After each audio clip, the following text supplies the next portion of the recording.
மனித உரிமை மீறல்கள் உள்ளக பொறிமுறையூடாகவே அணுகப்படும்.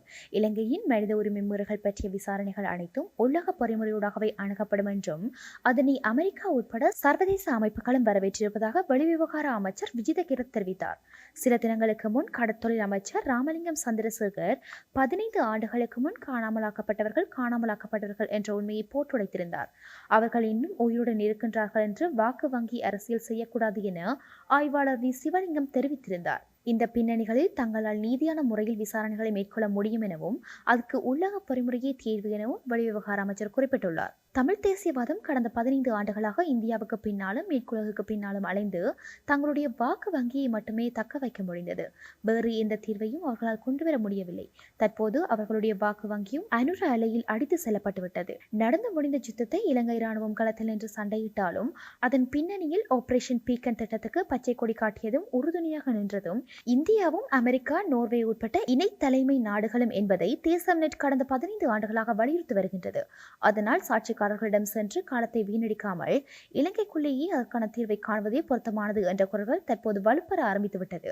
தமிழ் தேசியம் காதல் செய்யும் மேற்குலகம் காசாவில், லெபனானில் டெக்ஸ்ட் புக் ஜெனோசைட்டில் ஈடுபடுகின்றார்கள். அவர்களிடம் போய் மனித உரிமைகள் பற்றி என்ன நியாயம் பிளக்க வேண்டியிருக்கு என பல அரசியல் அவதானிகள், மனித உரிமைவாதிகள் கருதுகின்றனர். இஸ்ரேல் ஹிஸ்புல்லா யுத்த நிறுத்தம் எத்தனை நாளைக்கு? இஸ்ரேலுக்கும் ஹிஸ்புல்லாவுக்கும் இடையே அமெரிக்க பைடன் அரசு மேற்கொண்டுள்ள உறுதியற்ற யுத்த நிறுத்தம் அமலுக்கு வந்துள்ளது. அதன்படி அடுத்த 60 நாட்களுக்குள் இஸ்ரேலிய படைகள் லெபனானை விட்டு வெளியேற வேண்டும். லெபனானின் தென்பகுதியை பயன்படுத்தி இஸ்ரேலின் வடபகுதிகள் மீது ஹிஸ்புல்லா தாக்குதல் நடத்தக்கூடாது என்பதே இந்த யுத்த நிறுத்தத்தின் முக்கிய அம்சமாக உள்ளது. இந்த யுத்த நிறுத்தம் காசாவில் நடைபெறும் இஸ்ரேல் ஹமாஸ் யுத்தத்தை கட்டுப்படுத்தாது. கடந்த 2 மாத லெபனான் மீதான தாக்குதல் படையெடுப்பில் 3000க்கும் மேற்பட்டவர்கள் கொல்லப்பட்டுள்ளனர். 15,000 பேருக்கு மேற்பட்டவர்கள் காயப்பட்டுள்ளனர். 1,10,000 வீடுகள் அளிக்கப்பட்டுள்ளது. ஆனாலும் யுத்த நிறுத்தம் அறிவிக்கப்பட்டதும் ஹிஸ்புல்லா ஆதரவாளர்கள் ஹிஸ்புல்லாவின் கொடியையும் தாக்குதலில் கொல்லப்பட்ட ஹசன் நஸ்ராவின் படங்களையும் கொண்டு வந்து ஆர்ப்பரித்து தங்களது வெற்றியாக கொண்டாடினர். ஜனவரியில் பதவி விலகிச் செல்லும் பைடன் தன்னுடைய காலத்தில் மேற்கொண்ட முக்கிய விடயமாக இதனை காட்ட முற்பட்டு இச்சமாதான முயற்சி தீவிரப்படுத்தப்பட்டது. தற்போது இஸ்ரேலுக்கும் ஹமாஸுக்கும் இடையே ஒரு உடன்பாட்டை ஏற்படுத்தவும் பைடன் அரசு தீவிரமாக செயற்பட்டு வருகின்றது. அவ்வாறான முயற்சி ஊடாக அக்டோபர் 7 பணிய கைதிகளாக்கப்பட்டு இன்னமும் உயிரோடு உள்ளவர்களை விடுவித்து வரலாற்றில் தன்னுடைய பெயரை பதிக்கப்படாது பாடுபடுகின்றார் பைடன். காசாவில் இஸ்ரேல் நிகழ்த்திய இனப்படுகொலைக்கு துணைப்போன அமெரிக்காவும் அதன் அதிபர் பைடனும் தற்போது தங்களை சமாதான புறாக்களாக காட்ட முற்படுகின்றனர். கிரிமினல் குற்றவாளியும் இனப்படுகொலையாளியுமான இஸ்ரேல் பிரதமர் நெதன்யாகுவுக்கு இன்னமும் வடக்கு இஸ்ரேலை பாதுகாக்கவும் முடியவில்லை. பணிய கைதிகளை விடுவிக்கவும் முடியவில்லை. இஸ்ரேலுக்குள்ளும் அவருக்கு எதிரான அலை உள்ளது. அதனால் இஸ்ரேல் ஹமாஸ் யுத்த நிறுத்தம் தவிர்க்க முடியாததாகலாம். இதுவரை 50,000 பேர் வரையான பாலஸ்தீனியர்கள் காசாவில் இனப்படுகொலை செய்யப்பட்டுள்ளனர். காசாவில் இடம்பெற்றது டெக்ஸ்ட் புக் ஜெனோசைட் என மனித உரிமையாளர்கள் குற்றம் சுமத்துகின்றனர். அமெரிக்காவும் மேற்கு நாடுகளும் மிக மோசமாக அம்பலமானது இந்த இனப்படுகொலையிலேயே. உயிரை எடுக்கும் உரிமை யாருக்கு? பிரித்தானியாவில் கருணை கொலைக்கு அனுமதி. தற்கொலை முயற்சியோ தற்கொலைக்கு உதவுவதோ பிரித்தானிய சட்டப்படி குற்றம். ஆனால் அதில் மாற்றத்தை ஏற்படுத்துவதற்கான சட்டமூலத்தின் 2வது வாசிப்பு இன்று நடைபெற உள்ளது. மோட்டோ நியூரோன்ஸ் டிசீஸ் போன்ற கடுமையான நோய்கள் மனிதர்களின் அத்திம காலத்தில் அவர்களின் தன்னுணர்வை சிதைத்து மிகுந்த வேதனையோடு மரணத்துக்கு செல்வதை நாம் பார்க்கின்றோம். அதனால் ஒருவருடைய அந்திம காலத்தை ஓரளவாவது நிம்மதியாக முடிவுக்கு கொண்டு வர அவருக்கும் அவரது குடும்பத்துக்கும் அனுமதி அளிப்பதாகவே இச்சட்டம் அமைய உள்ளது. Terminally ill adults end of life 2024-25 என்ற இச்சட்டம் இன்னமும் 6 மாதங்களே வாழ்வதற்கு உள்ளது என்ற நிலையில் நோயாளி தன்னுயிர் வாழ்க்கையை முடிவுக்கு கொண்டு வர இச்சட்டம் அனுமதிக்கின்றது. ஆனால் இது பலவீனமான நிலையில் உள்ள நோயாளிகள் தங்களுடைய வாழ்க்கையை முடிவுக்கு கொண்டு வர உறவுகளாலும் மற்றவர்களாலும் நெருக்குவாரப்படுத்தப்படலாம் என்ற அச்சமும் இதற்கு எதிர்வானவர்களால் தெரிவிக்கப்பட்டு வருகின்றது. பிரித்தானியாவில் 2 தமிழர்கள் மோட்டோ நியூரோன்ஸ் டிசீஸ் என்ற கொடிய நோயினால் பாதிக்கப்பட்டு மரணத்தை தழுவினர். ரமேஷ் வேதநாயகம் என்ற கலைஞர் நோய்வாய்ப்பட்டு ஓராண்டுக்குள் இயற்கையான மரணத்தை தழுவினார். மற்றையவர் ஜால் ட்ரில்கோ ஹோட்டல் உரிமையாளர் திலகராஜாவின் சகோதரர் நோயின் கொடுமையினால் ஒன்லைன் ஊடாக நச்சு மருந்தை வாங்கி உட்கொண்டு மரணத்தை தழுவினார். இதுவரை இவ்வாறு பாதிக்கப்பட்டவர்கள் சுவிஸ் நாட்டுக்கு சென்று அங்கே இதற்காக உள்ள சிகிச்சை நிலையங்களில் தங்களுடைய சுய விருப்பில் மரணத்தை தழுவுகின்றனர். இவர்களுடைய குடும்ப உறுப்பினர்கள் இவ்வாறு நோயாளிகளின் தற்கொலைக்கு உதவுவது சட்டப்படி குற்றமாக இருந்தாலும் அது இதுவரை கண்டுகொள்ளப்படவில்லை. அதனால் இதனை சட்டப்படியாக அனுமதிக்க வேண்டிய நிர்பந்தம் பிரித்தானிய அரசுக்கு தற்போது ஏற்பட்டுள்ளது. இப்ப நீங்க நடிச்சதுல உங்களை கவர்ந்த ஒரு படம் நீங்க சொன்னீங்க, ரஜினி எஃபெக்ட். அதை பற்றி கொஞ்சம் சொல்லுங்க. கூட அது ஆங்கில படம் யூடியூப் இப்போ பார்க்கலாம். அது வந்து இளைஞர்கள் வேறு விதமாக பாவித்தார்கள். நடிப்புக்கு புதிய புனையை தந்தார்கள். கவினால்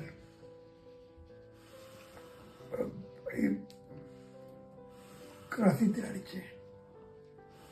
படம் வந்த பிறகு நான் தானே இதை செய்தேன் என்று கிளி பார்த்து நானே வியப்படைத்தேன். ஒரு நகைச்சுவை நடிகராக பரவலாக அறியப்பட்டிருக்கிறீர்கள். இதில் உள்ள பிரதான தொடர்ச்சி காட்சிகள் எல்லாத்திலையுமே உங்களோட முகம் தெரிய வந்திருக்குது. இதை எப்படி எதிர்கொள்கிறீங்க? இன்றைக்கு உங்களுக்கு சடுதியாக ஏற்பட்ட இதை என்னென்று நீங்கள் எதிர்கொள்கிறீர்கள்? கேட்க ஏமாற்றமாக போச்சு. கேட்டால் 60 வயசு வந்த உடனே நான் எனது வேலையை கிட்டுவாளுக்கு கொடுத்து நான் இனி எனது மனைவிக்காகவும் கிழக்காக வாழ வேண்டும் யோசிக்கிறேன். குழவாலும் நாங்கள் பிள்ளைகளுக்கு பார்த்து விட்டோம். கவிதாய் பெய்ய நோயினால பெரிய போச்சு. இதில் எனக்கு என்ன சொல்கிறேன்னே தெரியல. நீங்கள் ஒரு மிகச்சிறந்த மனிதர், கலை ரசிகன், எல்லாரோட ஒரு மிகுந்த நட்பானவர். இது பொதுவாக அறியப்பட்ட அப்படியான சூழலில் எனக்கு உண்மையிலேயே எனக்கு இதை என்னென்று எதிர்கொள்கிறேன்றோ என்னென்று உங்களுக்கு ஆறுதல் படுத்தலாம்ன்றது தெரியல. ஆனால் ஒன்று மட்டும் மிகுதியான உண்மை, உங்களோட வாழ்க்கை காலத்தை நீங்கள் மிகவும் எளிமையாகவும் அதே சமயம் சமூக உணர்வோடையும் வாழ்ந்திருக்கிறீர்கள். உங்களால் முடிஞ்ச விஷயங்களை, நிறைய விஷயங்களை நீங்கள் சமூகத்துக்கு செய்திருக்கீங்க. அந்த திருப்தி உங்களுக்கு ஒரு வாழ்க்கை காலம் எவ்வளவு வாழ்க்கையாக இருந்தாலும் அது குறுகியதாக தான் இருந்திருக்கும். ஆனால் அப்படி இருந்தாலும் அதுக்குள்ளே நீங்கள் நிறைய சாதிச்சிருக்கிறீங்க. ஒரு நல்ல கலைஞனாக, நல்ல குடும்பஸ்தராக, நல்ல சமூக நேசனாக நீங்கள் நிறைய சாதிச்சிருக்கிறீங்க. ஐரோப்பா 3வது உலக யுத்தத்துக்கு தயாராகிக் கொண்டிருக்கின்றது. 3வது உலக போர் ஆரம்பித்து விட்டது என்று ரஷ்யா உக்ரைன் தலைவர்கள் அண்மையில் அறிவித்திருந்தனர். அதற்கும் ஒருபடி மேல் சென்று உக்ரைனுக்கும் ஆயுதங்களை வழங்கும் நாடுகளின் ராணுவ தளங்கள் ரஷ்யாவின் தாக்குதலுக்கு இலக்காகலாம் என்று ரஷ்ய அதிபர் புட்டினின் எச்சரிக்கையும் விடுத்தார். இது மேற்கு ஐரோப்பிய நாடுகளுக்கு கிளியை ஏற்படுத்தியுள்ளது. இது தொடர்பில் பிரிட்டன் உட்பட ஐரோப்பிய ஒன்றியத்தின் 5 முக்கிய நாடுகளின் பாதுகாப்பு அமைச்சர்கள் இந்த வார தொடக்கத்தில் ஜெர்மனியின் தலைநகர் பெர்லினில் கூடி ஆராய்ந்தனர். கடந்த வாரம் நீண்ட தூரம் சென்று தாக்கும் ஏவுகணைகளை பயன்படுத்துவதற்கான அனுமதியை அமெரிக்கா உக்ரைனுக்கு வழங்கியது. இந்த அதிநவீன ஆயுதங்களை இயக்குவதற்கான மேற்கு நாடுகளின் ராணுவ அணி ஒன்றும் உக்ரைனில் உள்ளது. மேலும் நேட்டோ நாடுகளின் ராணுவமே உக்ரைன் வீரர்களுக்கு பயிற்சியும் அளிக்கின்றனர். உக்ரைன் பிரிட்டன் மற்றும் அமெரிக்க தயாரிப்பு ஏவுகணைகளை கொண்டு ரஷ்யாவின் பகுதியில் உள்ள நகரத்தை தாக்கியிருந்தது. இதற்கு ரஷ்யாவும் உக்ரைனின் நகரான டினிப்போவை அதிநவீன புதிய ஆயுதத்தை பயன்படுத்தி தாக்கி பதிலடி கொடுத்தது. சூழ்ந்து வரும் போர் முகங்களால் ஐரோப்பாவில் 3வது உலக யுத்தம் வந்துவிடுமோ என்ற அச்சம் அதிகரித்திருக்கின்றது. இதற்கிடையில் போலந்து ரஷ்யாவின் தாக்குதலை எதிர்கொள்ள முன்னெச்சரிக்கை நடவடிக்கைகளை ஆரம்பித்துவிட்டது. மறுபுறம் ஜெர்மனியில் பதுங்குழிகள் அமைப்பது தொடர்பான கருத்து பரிமாற்றங்கள் நடந்து வருகின்றன. ஜெர்மனி அரசாங்கம் பங்கர் அப்ஸ் ஒன்றை உருவாக்குவது தொடர்பில் கவனம் செலுத்தி வருவதாகவும் கூறப்படுகிறது. உலக பல்துருவ பல சமச்சைகளுக்கு சென்று கொண்டிருப்பதும், அமெரிக்காவின் டாலரின் பெறுமதியில் வீழ்ச்சி ஏற்பட்டிருப்பதும், சீனாவின் பொருளாதாரம் அமெரிக்காவின் பொருளாதாரத்தை விஞ்சுவதும் அமெரிக்காவுக்கு இதுவரை அனுபவித்து வந்த ஏகாதிபத்திய அந்தஸ்தை ஆட்டம் காண வைத்துள்ளது.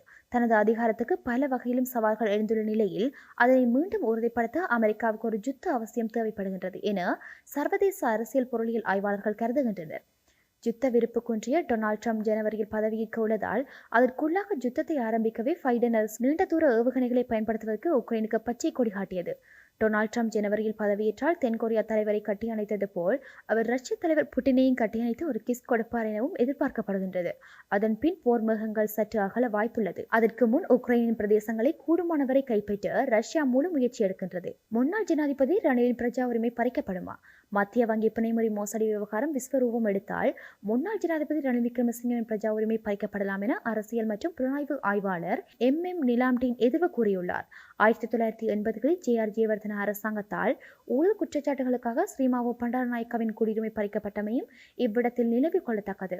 நிலாம்டீனின் கருத்துப்படி மேற்கு நாடுகளின் கைப்பொம்மையான ரணில் இந்தியாவுடன் இணைந்து ஆளும் தேசிய மக்கள் சக்தி அரசாங்கத்தை கவிழ்க்கும் நோக்குடன் குடைச்சல் கொடுப்பாராயின் ரணில் மத்திய வங்கி பிணைமுறை இளைஞர் ஊழல் மோசடி விவகாரத்தில் சிறை செல்ல வேண்டி ஏற்படலாம் என சரியாகவே கணித்துள்ளார். ஆனால் அவருடைய பிரஜா உரிமையை பறிக்கின்ற முயற்சிகளில் அரசு ஈடுபடுமா என்பது சந்தேகமே.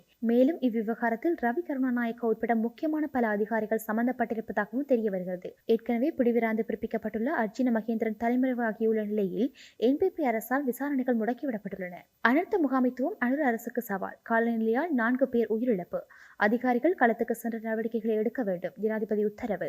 தற்போது பெய்து வரும் கனமழை காரணமாக 17 மாவட்டங்களில் 60,000 குடும்பங்களைச் சேர்ந்த 2,30,000 பேர் பாதிக்கப்பட்டுள்ளதாக இடர் முகாமைத்துவ மத்திய நிலையம் தெரிவித்துள்ளது. இதில் வடக்கு கிழக்கில் மக்கள் பெருமளவில் பாதிக்கப்பட்டுள்ளனர். வடக்கில் 18,000 குடும்பங்களைச் சேர்ந்த 63,000 பேர் கடும் மழையினால் பாதிக்கப்பட்டுள்ளனர்.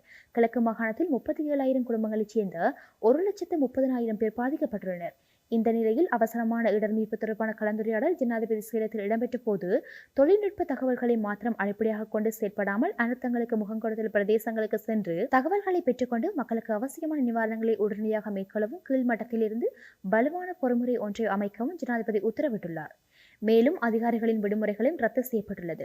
மீட்பு பணியில் ஈடுபடுவதற்காக 50 விமானப்படை வீரர்கள் 6 இடங்களில் ஹெலிகாப்டர்களுடன் தயார் நிலையில் வைக்கப்பட்டுள்ளனர். மட்டக்களப்பு மாவட்டத்தில் சிவப்பு எச்சரிக்கை விடுக்கப்பட்டிருந்த போதும் வெள்ள அனர்த்தத்தினை எதிர்கொள்வதற்குரிய ஆயத்தங்கள் திருப்தி அளிக்கக்கூடிய வகையில் இல்லை. இதனால் இந்த அரசின் அனுபவமற்ற தன்மை வெளிப்படுத்தப்படுகிறது என பாராளுமன்ற உறுப்பினர் ரா சாணக்கியன் தெரிவித்துள்ளார். வெள்ளம் பேரிடர் நேரத்தில் கூட அரசாங்கத்துக்கு ஆதரவு கொடுக்காமல் வலிமையான எதிர்ப்பு அரசியலை தமிழ் தேசிய தரப்பு மேற்கொள்ள வெள்ளத்தால் பாதிக்கப்பட்ட மக்களுக்கான நிவாரணங்களை வழங்குவதற்காக கடற்படையின் 11 குழுக்கள் அரசினால் ஈடுபடுத்தப்பட்டுள்ளன. அம்பாறை, மட்டக்களப்பு மற்றும் மாத்தறை மாவட்டங்களில் கடற்படையின் நிவாரண குழுக்கள் முழுநீர கடமைகளில் ஈடுபட்டுள்ளன. புதிய அரசு எவ்வாறு பேரிடர் அனர்த்த நிவாரணங்களை மேற்கொள்கின்றது என்பதற்கு பெரு சவாலாக அமைந்துள்ளது. பெண்ணின் கைப்பையை திருடி விஸ்கி அளித்த ஜாழ் கனடியர். ஸ்ரீலங்கன் ஏர்லைனில் சம்பவம். இலங்கை கனடிய இரட்டை குடியுரிமை உடைய ஜாழ்ப்பாணத்தை பூர்வீகமாகவும் கனடா குடியுரிமை உடையவரும் லண்டனில் கணக்காளராக பணி செய்பவருமான ஒருவர் நேற்று விமானம் தரையிறங்கியதும் கைது செய்யப்பட்டார். இலங்கை பன்னம்பிட்டியவை பூர்வீகமாக கொண்ட பிரித்தானிய பிரஜா உரிமை பெற்ற பெண்ணி 2700 பவுன்கள் மற்றும் 2 ஐபோன்களோடு கைப்பையை தொலைத்தவர். விமானம் தரையிறங்கியதும் இவர் விமான சிப்பந்திகளுக்கு முறையிட்டு பின் விமான நிலைய விசாரணைக்குழு சோதனையிட்டு 55 வயதான ஜாழ்வாசியிடமிருந்து கைப்பையை மீட்டது. கைப்பையில் இருந்த பணத்தை பயன்படுத்தி அவர் 3 வாசனை திரவியங்களையும் 6 போத்தல் விஸ்கியையும் வாங்கியுள்ளார். அரிசி மாபியாக்களுடன் புதிய அரசு போர் தொடுத்துள்ளது. அரிசி மாபியாக்கள் கையிருப்பில் உள்ள அரிசியை சந்தைக்கு வரவிடாமல் பதுக்கி வைத்து செயற்கையான விலையை உயர்த்தி லாபம் பெற முயற்சித்தனர். இதனை தடுக்க அரசு உடனடியாக அரிசி இறக்குமதி செய்வதற்கு நடவடிக்கைகளை எடுத்தது. அதனைத் தொடர்ந்து பதுக்கி வைத்திருந்த 18,000 கிலோ அரிசி இடமாற்றப்பட்டு விற்கப்பட இருந்தமை கண்டுபிடிக்கப்பட்டது.